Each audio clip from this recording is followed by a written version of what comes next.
all right. Check 1, check 2. This is it. Welcome to the Cannabis Coffee Hour with your host, me, Rob Cantrell, coming back again with another one, another one.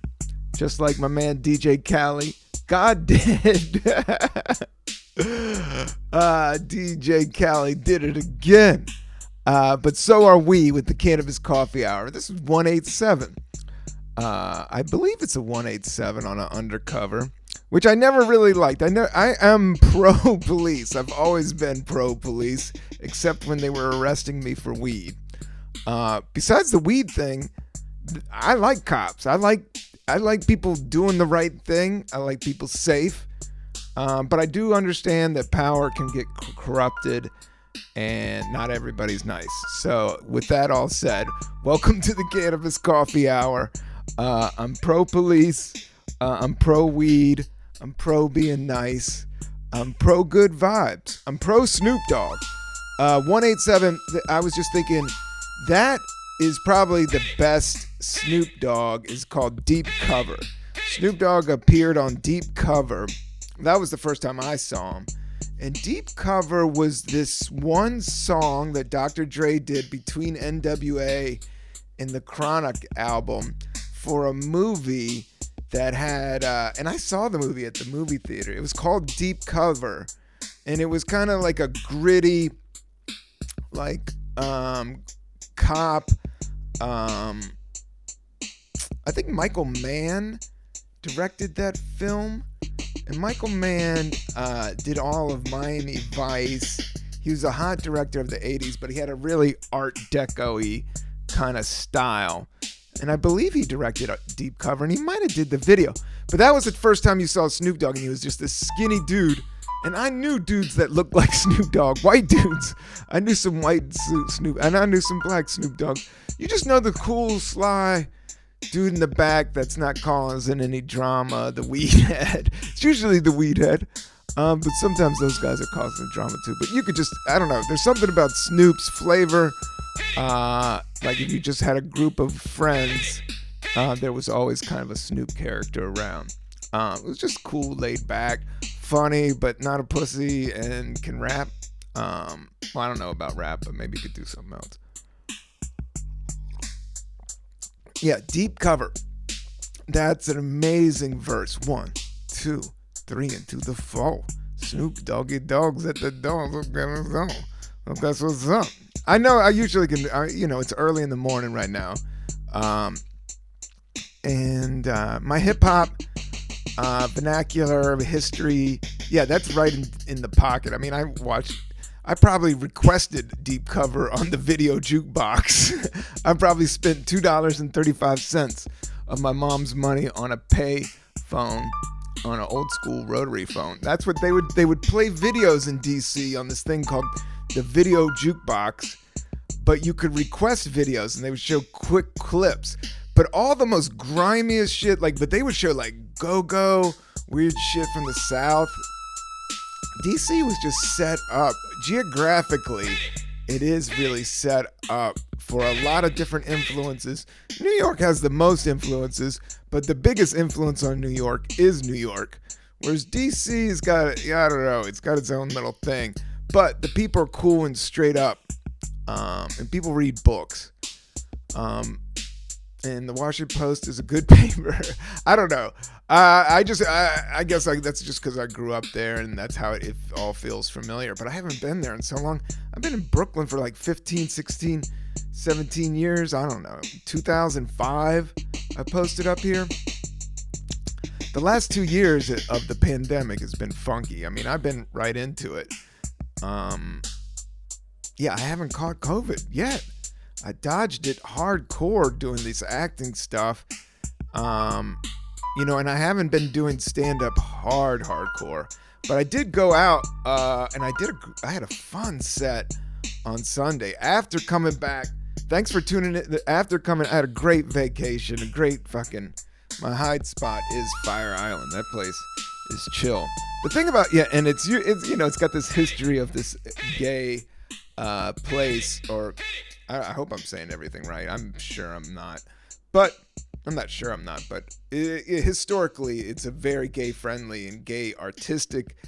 Kind of like an art vibe is like I hate to blast it out on this podcast because it's kind of a hidden gem, and I will always say that being near the gay culture is actually good. The neighborhoods are good. The food is good.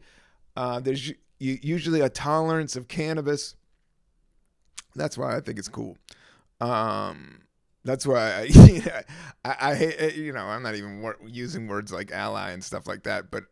I like gay people. I like all people. It's all about coming together.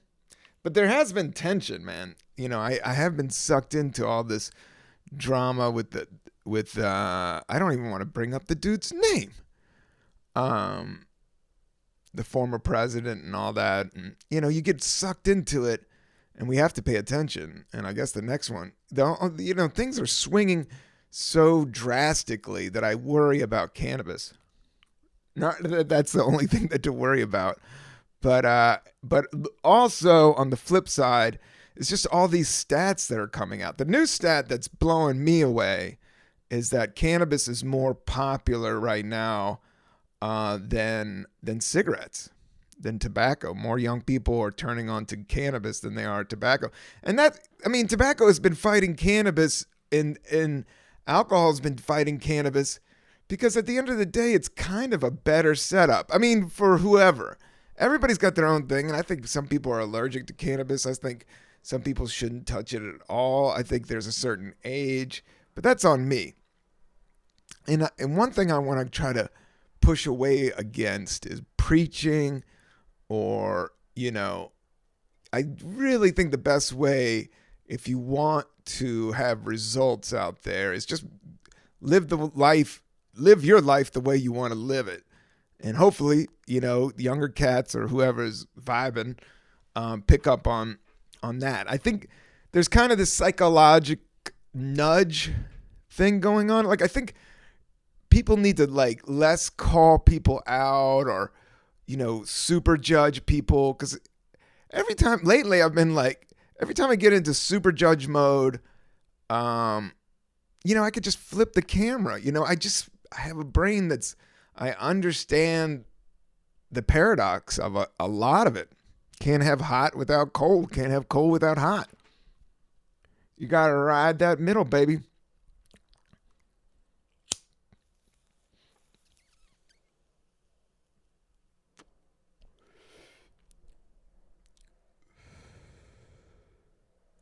Yeah, I've been falling in love with Sour O.G. I just got this great sour, I guess it's Lemon Sour O.G. Probably one of my favorite strains. I get the creative, little paranoia, because it's anytime you deal with sativa, you kind of get in more of an upper, so is that little look over the shoulder now and then. But that usually happens when you get a little good buzz on. And it's better than falling asleep. But at the same time, it's just a really good creative herb I've found. Hopefully, maybe I'll just start doling out on this podcast. But I just went on a tangent about deep cover. That's the sometimes I get on this podcast, I was like, what the fuck am I going to talk about? I didn't line up a guest. I got guests lined up. I got some people. But, I'm still kind of in run and gun phase. I don't want to use the word gun, too much gun violence and shit, man. Keep your back. God damn, man. Just when I think about it, guns are I mean, yeah, I guess what I'm struggling with is I am a pure hippie at heart and a pacifist, but I do have anger and angst, and yeah, I could take a swing at somebody. Not now, not old, but I understand. I understand that sometimes you got to fight for what you believe in and all that shit. Um, but I just wish. No, I don't have to wish. There is. I do think we're learning. I do think there's evolvement happening. Um, Within society, like it's almost like it's inevitable. Like a lot of it's like letting go and just letting the growth happen without judgment and not seeing and not like I guess the thing I was trying to think about the other day or while I was meditating this morning. I don't want to talk about meditating, but I did, but it was hard as shit. I hadn't meditated like in a week and I wasn't high or anything. And I did 20 minutes, but I stopped at 15, looked at the clock. And sometimes I give up at 17. I'm like, oh, fuck it. I just can't. I got too much things, the monkey mind and the shit starts to come up. But today I fought it. And I was like, okay, I'm just going to do this 3 minutes. I'm just going to practice on my breath. Or I'm going to put the focus, the intention on my breath. And I did that and did the 20 minutes. But what I'm saying is there's just a lot of weird, funky energy out there. And I just love getting onto this podcast and, just kind of seeing what happens. And music-wise, we talked about Deep Cover. That is like one of the best Snoop verses, one of the best Dre beats. They're still in kind of an underdog phase and kind of mysterious at this time. So, it's just a sick. And the Snoop Dogg of today, I mean, that's just like, he's almost like Pepsi, but in the best, coolest way because he smokes weed all day, every day. And he's never, I think what his superpower is that he always stuck to being himself, whether it was good, bad, or indifferent. And people love that shit.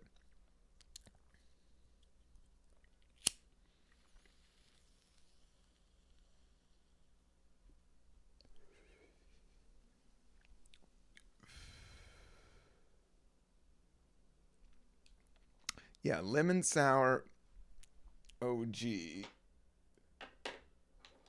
Uh, Probably one of my favorite top 10 strains. Cakewalk was awesome. But there's something, like I always love a little bit of sour diesel, and then I love a little bit of Kush. So this is kind of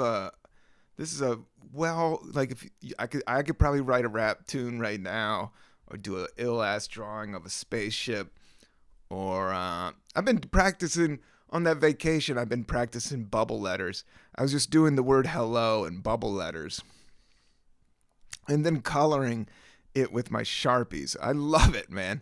I mean, I think maybe in another life I was a graffiti writer. I do love graffiti and I still am drawn to it. And I never was that cat. And especially now that, with my body, like, getting all those fumes, all the toxic fumes.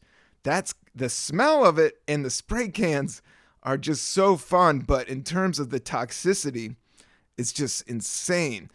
One of my favorite graffiti writers died from the toxicity, or maybe it was linked to it, or I don't know. But Is the Wiz, rest in peace. But he is the Wiz, which I thought was the coolest name of all time.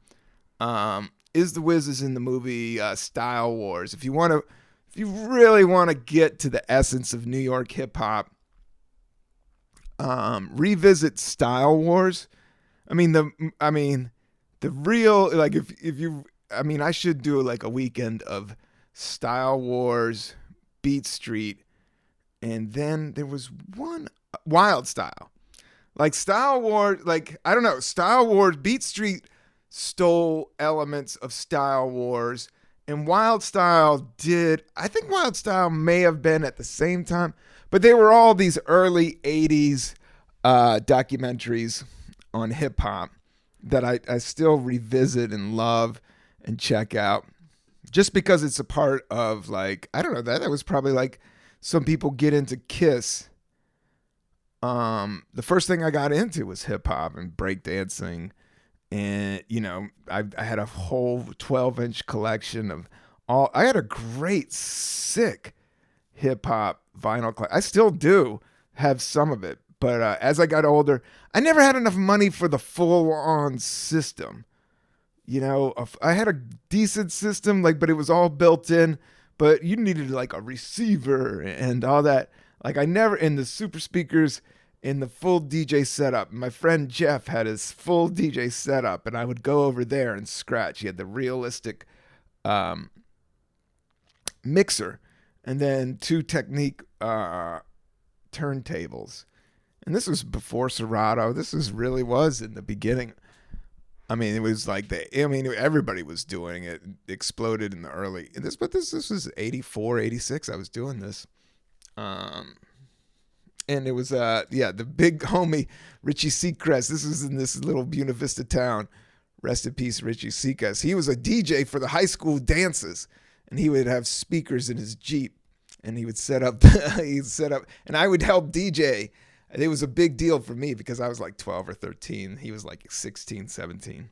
But that is some fucking that shit's so old that I can't even remember if it was real. Life is moving so fast, as is for everyone. But I love it. You know, I really have. I mean, I love doing this podcast. I went out and did stand-up, like I said, in Bay Ridge. Great room. Shout out Bay Ridge, Queens, which is kind of like this up-and-coming hipster neighborhood. It's on the I mean, it's always been there. But it's like on the cusp of Queens and Brooklyn, and you could still get like a cheap apartment and there's cheap pizza and some art stuff. But this was a venue downstairs. It felt like a full-on scene upstairs. I don't know what was going on. A lot of tattoos, a lot of good-looking 20-something type cats. But there was a comedy show in the basement. And I hadn't been on, like I said, I was like a whole week of Fire Island chilling. I hadn't been on stage in a while. So I did my spot, and it went great. And I had all this new material and just the vibe of the crowd. It just feels like maybe COVID's dropping a little bit. I still rocked my mask, not on stage, but I am feeling like, but I don't know, New York's all over the map. Some people you see with masks on outside, some people inside, some people without. I don't know. Everybody's just like giving everybody their room, but at the same time, less judgment because everybody's dealing with different shit. Everybody's body's I don't know if you caught it or you got some precondition.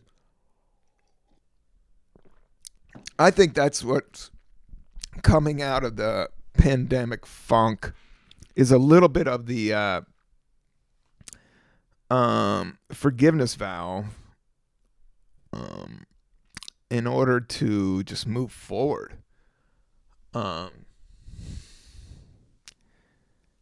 And as long as these days, like if you're healthy and you're alive and there's a way to make money, you know, you're good. And there are jobs around, and the cannabis industry is where, that's the thing. It's such a flood with this podcast. I know there's so many like half-started podcasts. I know there's people listening to this podcast like, oh, that looks easy. I could do that. Well, you got to do it every week. Do it on, and I'm doing it. And keep it organized and keep it categorized and keep it flowing, keep it moving. Do it when, you got a couple things going on, but you still got to get it for the fans. I appreciate I do know there's core fans. If you can, I'm trying to program myself. I'm not going to even tell you. But we're on YouTube. And I'm going to be releasing a lot more of like the full live video through that YouTube. I did a couple today that were up on the Patreon. As I move more into more of just doing the YouTube, I'm going to get the graphics slightly better.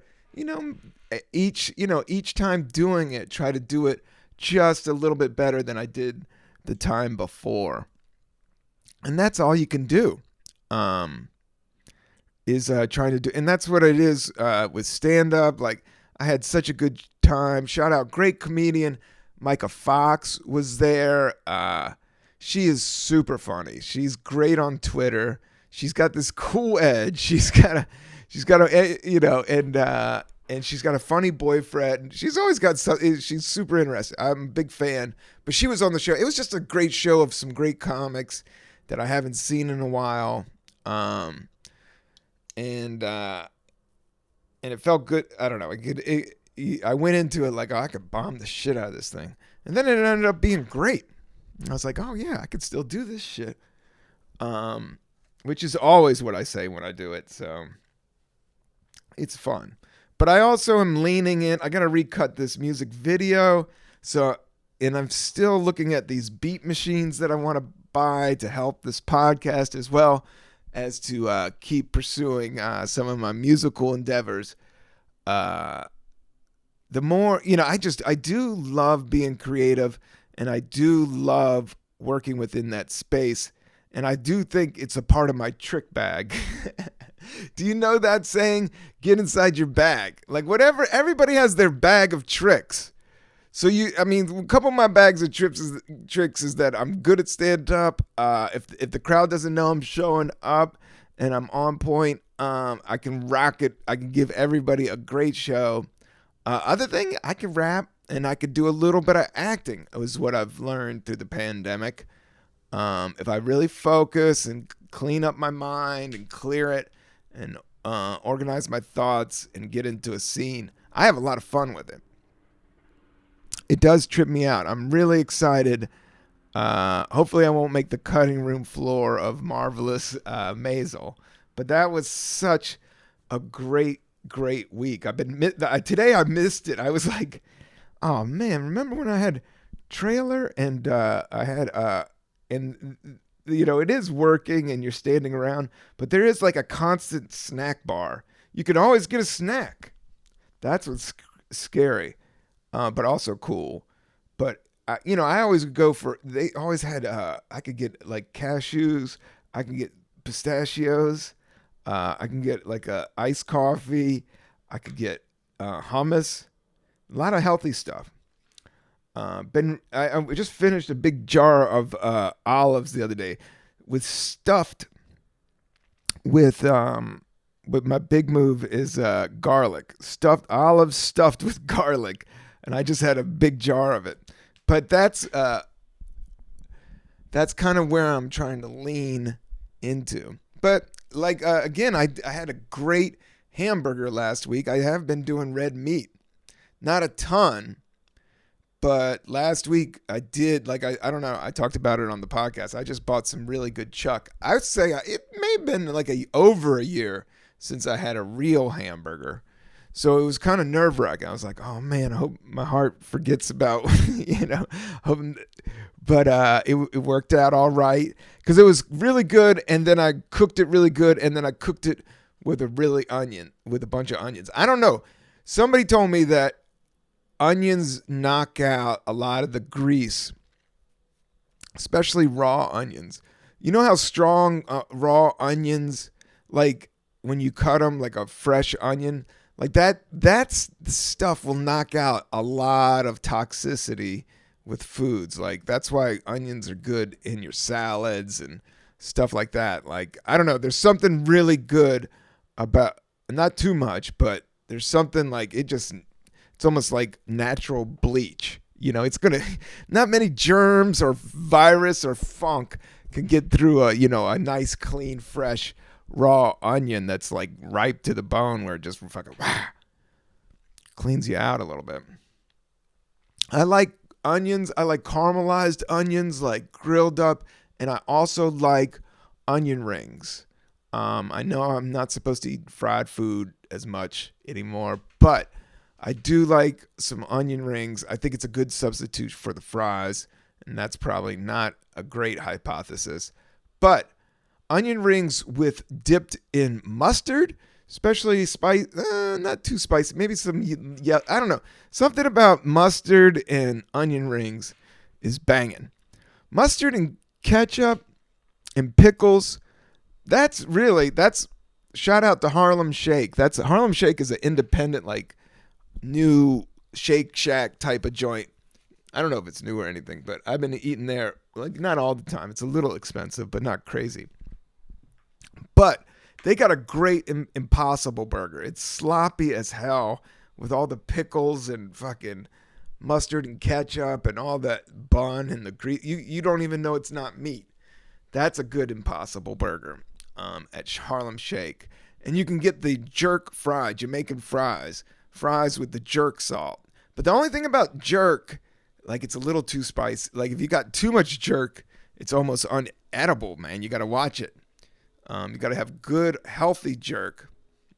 Speaking of good jerk, I had some. I bought 2 chicken patties, Jamaican chicken patties, yesterday at the grocery store in New York.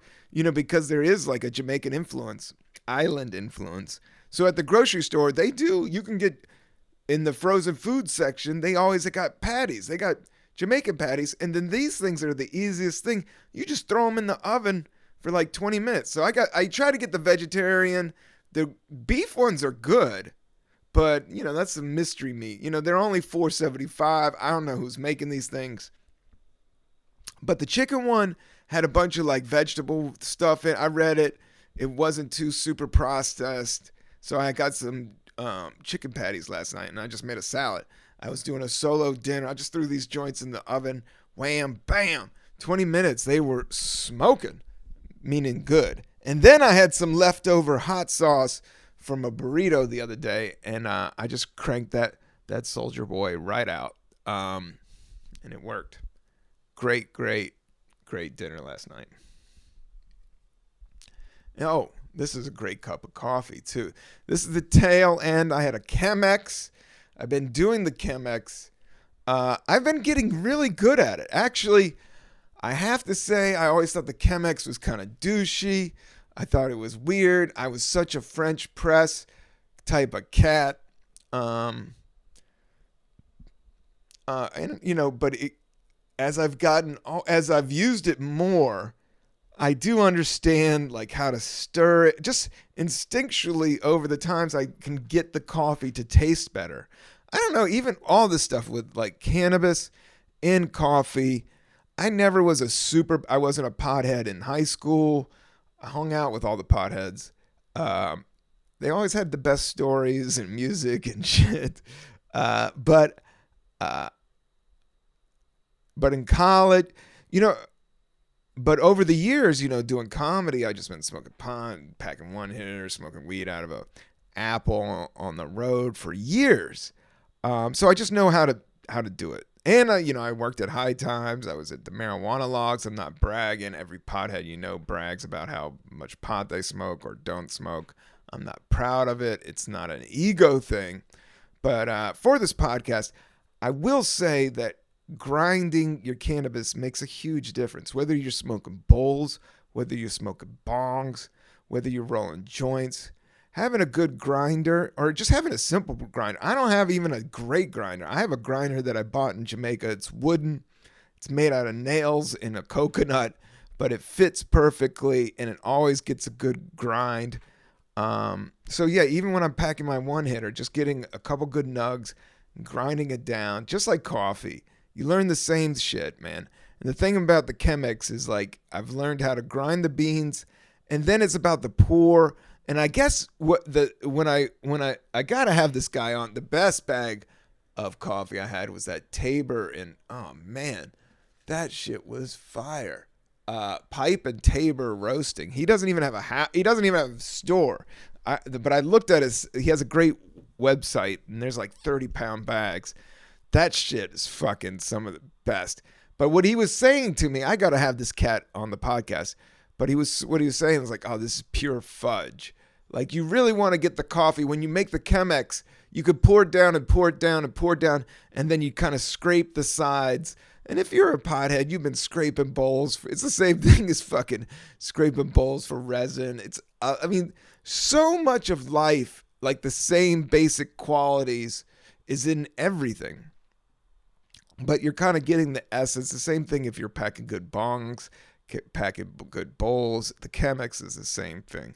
If you're packing good coffee. So I got the electric bean crusher. Oh, crunch that shit up. put the tablespoon over, pour it over. Yeah, so I have learned, and it's almost like this morning dance that comes naturally after a while. I think I got to get back to playing guitar, man. When I first started this podcast, and I was terrible at it, but I started getting better the more, and when I was fucking with it, and then it gets to this place where you just kind of like don't think about it, and you're almost not thinking about it, and it just kind of comes to you. And that's what's happening with the Chemex, like making these individual cups. I've learned how to like make it like how I want it, and like I don't know, there's something to it, Get you one. It's I know they're probably the most simple design.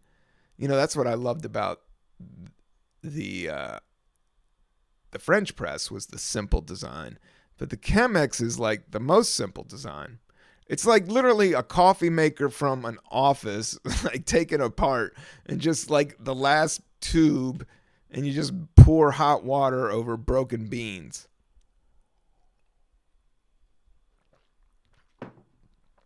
But New York is just firing up legally wise. You just see cannabis more and more, and like that stat that more people are smoking cannabis now than smoking cigarettes, which I always thought. I never understood. I mean, I kind of get cigarettes. I do. They're good break, and they're kind of something to do. It's almost like a fidget spinner, but I didn't get much out of it. Like with cannabis, like, I don't know, my joints feel better. I think the CBD is good for my joints. And my mind, not all the times. I mean, it can mix it up sometimes. I think all of it is like clearing your mind and working with what you got to work with. But that, yeah, I'll go back to DJ Khaled. So DJ Khaled released this song, God did. And he's been coining this phrase like, they didn't believe us, God did. He talks about like going for your dream. And but he has Jay-Z on this track. He's got Lil Wayne on this track. He's got like, all the best rappers. Then he's got this sick R&B hook. And it's, as hooky as a hook can get. And he's doing his DJ Khaled over it. Another one. All that shit. DJ Khaled's kind of like moving into, I think he was always in that space of a Ric Flair, like coining phrases, just a great speaker. And he kind of gets it. I think I respect him. I respect him that's one song, So Hood. It was like his big like hip hop anthem, and it's a great hip hop anthem. But that's not really the hip hop like I Jones for, like a lot of that new shit. Like, to tell you the truth, like I love Jay-Z, I love Lil Wayne, Eminem, but I didn't grow up on those. Those dudes are all my age. Like Eminem, like I hated on Eminem. I was already doing stand up. And my first concert was Houdini. I saw Run DMC on their second album when I was like 12. I know I've said this story, and I don't mean to be braggadocious, but it's like when you see, Houdini do The Freaks Come Out at Night with pure lasers, like hip hop, like in its purest beginning form, no commercial, just like young kid, like the people that knew about it and knew that it was some special shit. And, to see it from there and to see how big it's gotten now, it's like, it's kind of weird. But yeah, even seeing Kevin Hart just trips me out, because I remember seeing Kevin Hart as like a dude trying to get into the Comedy Cellar. That's how long I've been doing it. And then I go to the Chase Bank to get my money out, and he's on the Chase Bank. The dude is on my bank. But banks are weird. Like there's like Chase, Citibank, Bank of America. They're all moving around. All like, Wendy's and Burger King and McDonald's. Corporations. The naming. the movements, the podcast, the Cannabis Coffee Hour podcast. So yeah, this coffee that I'm having now is Colombia. It's La Colombia, and they do great beans. Actually, like I saw it, La Colombia Coffee, and they're really good beans. They have a shop in Soho, but they're in the grocery stores, and it was $13, and I knew they do good beans. It was like a $20 bag of coffee, and it was going for 13, so I knew to grab it. La Colombia. They do those drinks. I think I've sampled some of their drinks. I think I've sampled some of their La Combi coffee. What is it? Cold brew stuff in cans. And it was decent. I'm not saying it's my jam. I'm not going for it. For cold brew in like the bottles, I don't mind Chameleon. It's not the best, but try their Mexican coffee. It's got this crazy cinnamon thing going on, but it's a little bit sugary. And then the other guys, Intelligentsia, does a good cold brew in their like packaging. Intelligentsia, Stumptown in the bottle. If you could find that. Like one bottle can be like a whole week. You can make that into a bunch of cold brews. But it's expensive. You know, that they know what's going on. But these are good beans. La Colombia. I think there's like Blank Street Coffee that's all over here in New York. Like they're popping up at like Starbucks, and they're really simple, straight up, filtered, higher end quality coffee. Served, you know, I think a lot of stuff with cannabis industry, a lot of it is your vibe and your packaging and what kind of clientele you're trying to fuck with. You know, even with this podcast, I didn't want to come out too grimy and negative. And the thing I'm realizing is, you know, this grimy and negative shit will go viral, but listen to this word, sustainable. Is it sustainable? A lot of people are doing this quick grab, you know, be extreme, fucking lean right, lean left, fucking. Is it sustainable? That's what you gotta. I don't know who I'm trying to talk to with that. But that's what I've been thinking about, sustainability. Not even just with the environment, with just things I'm pursuing, setups I'm trying to set up in my life. Does it last? Does it make sense? But then you kind of get into that controlling thing, like controlling the outcome. I'm trying not to focus on the outcome, and I'm trying to focus on the beginning. And the beginning is, you know, a little bit of coffee and weed. I want to pack this bowl again is what I'm talking about. And I'm at the tail end of this coffee, but it's like the Chemex. This is like really good beans. And it's just like, I almost got it to like its own little shot of espresso. Don't you love that when it's like just really good coffee, the last couple sips, but you're not jonesing for it, but you just take a little hit, like it's a joint here and there. But the taste, that's when it tastes best. Almost to the point where it's chocolate. You're looking for fudge, roasted fudge. I'm really excited. I'm kind of got a game plan for this podcast, but I want to spring it on you guys, and I don't want to leak it out. I don't want to talk about it. I want to be about it. But I love doing these solo ones because it kind of pushes me forward and makes me, you know, kind of expand who I am. Just sitting here talking about shit, you know. I meditated, I stretched. It was hard as hell, man. I went from a week of sloth. You know, when you're traveling, sleeping in different places, it's hard to keep the regimen going. And I'm trying to just be nicer to myself if I fall off or if I get too judgmental. And then just be like, whatever. You're super dope. Keep it moving. That's what you got to keep telling yourself. Oh, man, whatever. You're super dope. Just keep it moving. Because shit works out down the line. Sorry as I pack this bowl. I'm trying just not to be messy.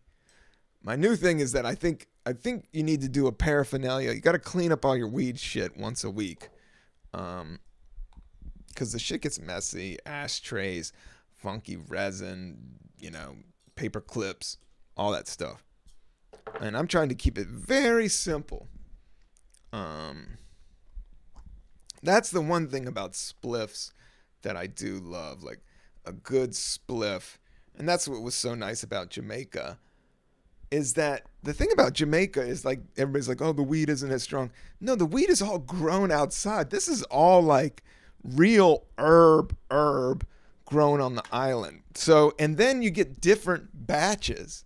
So I have gotten like crazy good. And all the weed's pretty good, and it all gets you like just as good high as any most weed. Not, and it's a lot of it's like not sleepy. It's not like that lose your mind Kush funk, but they are getting more and more dispensaries now. So that whole scene over there is changing, and I think just all the breeding of cannabis has kind of moved the seeds around where the seeds in Jamaica, have gotten stronger. Weed heads just travel with seeds around, man. This shit has been growing since the beginning of time. Um, and I do think, plastics, that's kind of, hemp is more of it. Hemp is kind of, I think, one of the keys to saving the planet in terms of an environmental aspect. But I don't want to talk about saving the planet. I don't think that's my job. My job is just to smoke it and drink coffee and talk to you guys and do some comedy and do some music. I'm saving up for this new beat machine. I don't want to tell anybody what kind of beat machine, but I'm excited about it.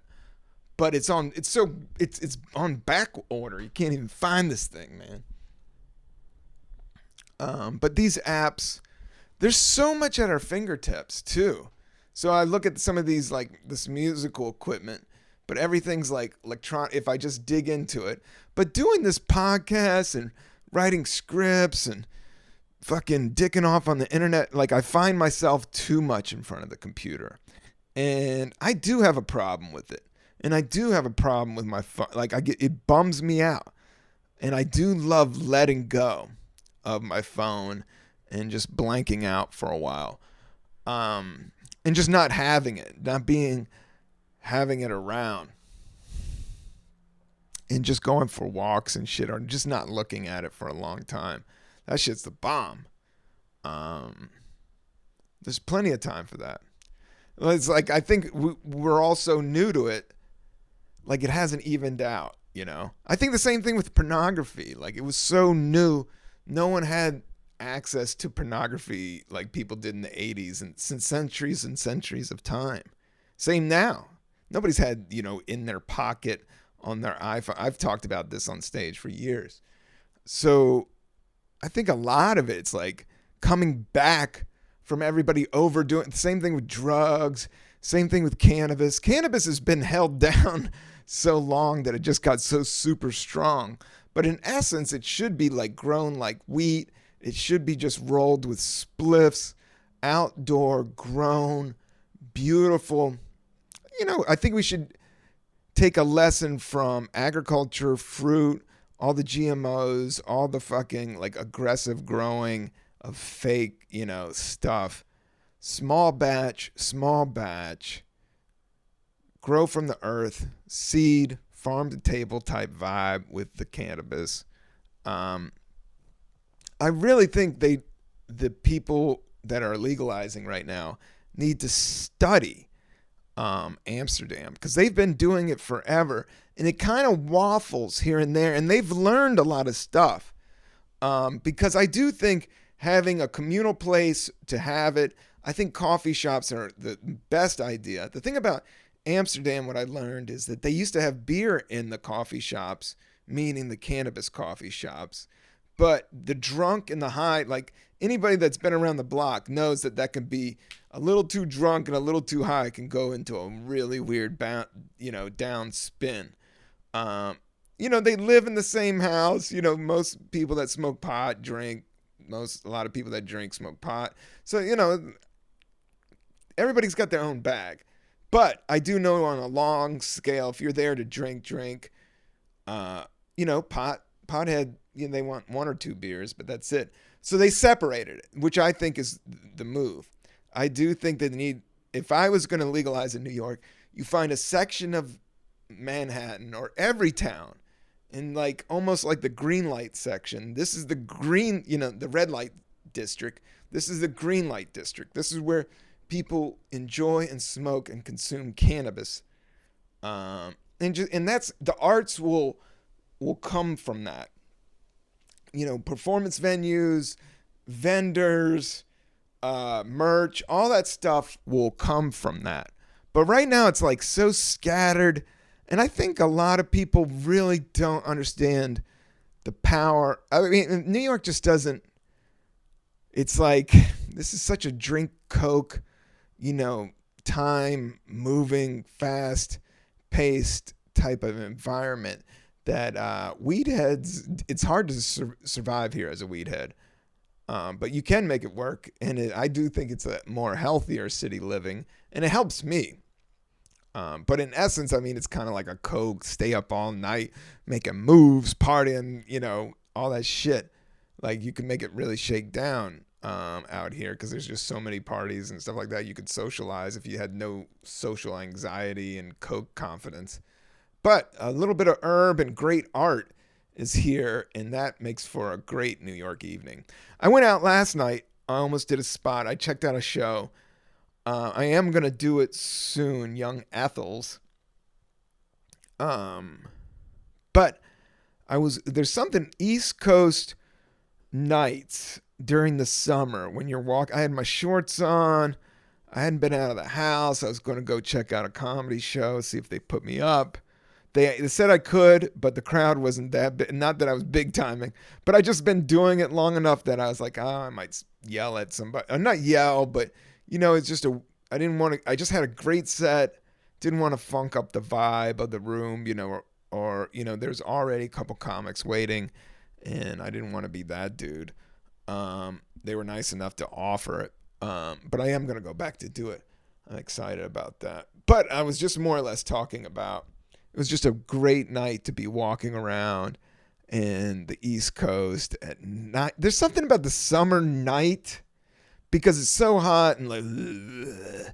But at night it kind of cools down, but it's still hot. So you still like have this like nighttime beach tropical feel going on. Like, DC was always tropical during the summers. It's so fucking hot, and then the cities, like the concrete, just make it sweat and funky. But that could be a great, when the sun's down, it kind of has, I don't know, it just has a cool, I feel young, I feel alive, I feel more in the moment, like something really cool is about to pop off. That summer, nighttime, East Coast, oh yeah, I got a couple friends, I'm not waiting on a lady. I'm just waiting on a friend. Rolling Stones, Waiting on a Friend. Great New York summer city nighttime hang out vibe. That's what I'm talking about. And so I have a little bit of more verb. I mean, I'm not smoking. I'm smoking like this is my second one hitter. But I saw DJ Khaled on Drinks Champs, and he's smoking. He goes, I don't really smoke weed like that. But he goes, and this is a say. He goes, but you know what they say in Jamaica? One joint a day keeps the devil away. And I thought that was brilliant. Yeah, because it's not like a lot of weed will wear you down, but just enough weed will keep you like in the sunshine a little bit. At least you could play it that way.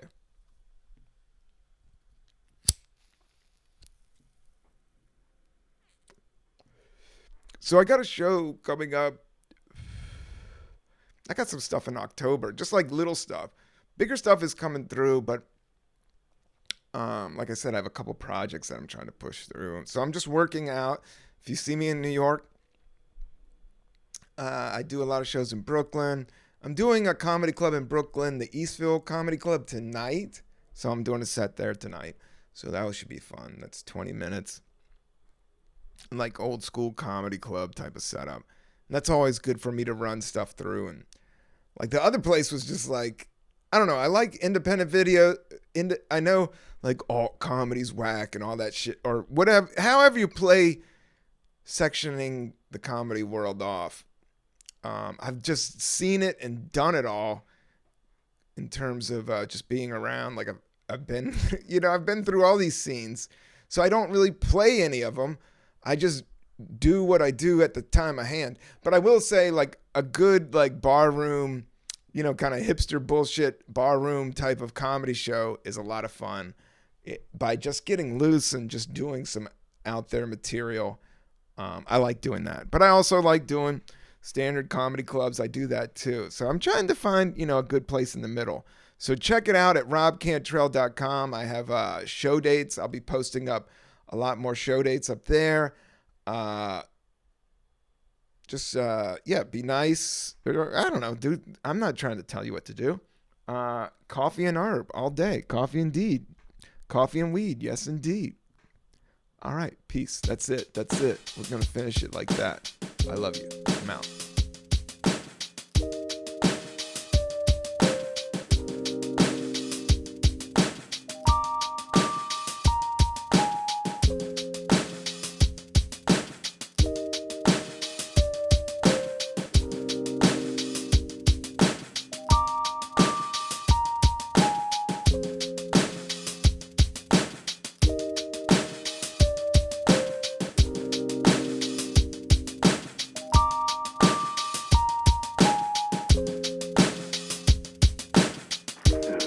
Discovering truth is not a question of intelligence. It's intelligence, not intellectual ability or intellectual intelligence at all. Because if it were, there's so many people who really